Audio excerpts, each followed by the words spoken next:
नमस्कार मंडळी, कसे आहात? आनंदात ना? स्वस्थ राहा, मस्त राहा आणि आनंदित राहा. तुम्ही म्हणता काय उपटीता ते?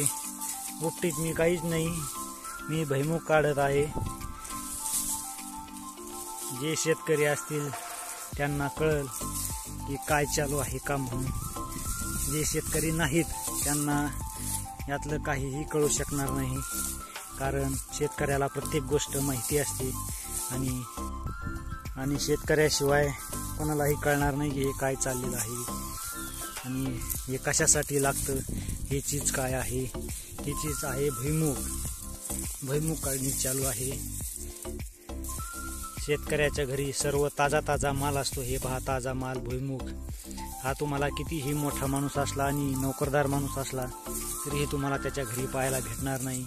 पायाला भेटलं तरी पण पोटभर खायला भेटणार नाही. हे पहा, शेंगा कितीही खा आणि कितीही काहीही करा तरीही लोक शेतकऱ्याला मुली द्यायला धजत नाही. शेतकरी हा गरीब आहे असं म्हणतात आणि शेतकरी मुलासोबत लग्न करायचं नाही अशा मुलीही म्हणतात. पण त्यांना मी एकच सांगू इच्छितो की शेतकऱ्याच्या घरी जे नाही ते आणि ताजा ताजा माल असतो. तसा तुम्हाला कितीही 1 लाख रुपये पगार जरी असला महिन्याला तरी त्याच्या घरी इतका ताजा माल तुम्हाला खायला भेटणार नाही आणि भेटला तरी तो पोटभर भेटणार नाही. कारण मोठ्या माणसाच्या घरी रुपयाचा हिशोब केला जातो, तसं शेतकऱ्याच्या घरी नसतं. शेतकऱ्याच्या घरी इकडं तर काही तिकडं शेतकरी इतका हिशोब लावत बसत नाही. तसं मोठ्या घरी रुपयाचा हिशोब असतो. रुपये जरी गेला तरी ते म्हणतात कुठं गेला, तर शेतकऱ्याची अजिबात तळतळ नसते. तरीही लोक शेतकऱ्याला मुलगी देण्यासाठी घाबरतात. तर त्यांना मी एकच सांगू शकेन की तुम्ही शेतकऱ्याला कमी लेखू नका आणि शेतकऱ्याच्या घरी बिनधास्त मुलगी द्या. कारण शेतकऱ्याच्या घरी तुमची मुलगी कधीही उपाशी झोपणार नाही.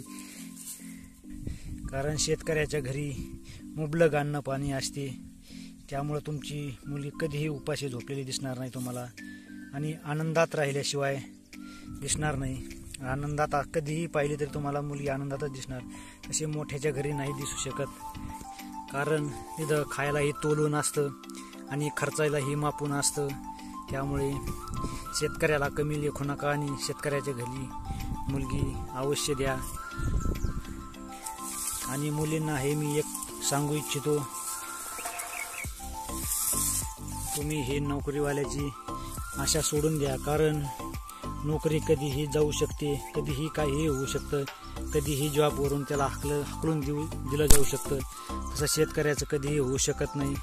शेतकऱ्याची ही परमनंट ड्युटी असते आणि ह्या ड्युटीवरून कधी शेतकरी खाली होऊ शकत नाही आणि त्याला कोणीही काढू शकत नाही. कारण तो मनचा राजा असतो. शेतकरी स्वतःचा मालक असतो, त्याला कोणाची चाकरी करायची गरज नसते. त्यामुळे मुलींनो कधी शेतकऱ्याच्या मुलाशी लग्न करायला नाही म्हणू नका. कारण शेतकरी हा राजा माणूस आहे आणि शेतकऱ्याच्या घरी तुम्ही कधीही आनंदी दिसाल। त्यामुळे मी माझ्या बहिणींना एकच सांगू इच्छितो की नोकरीवाल्याचा हट्ट धरू नका आणि शेतकऱ्यासोबत लग्न करा, तुम्ही सुखी राहणार, हे माझं वाक्य आहे।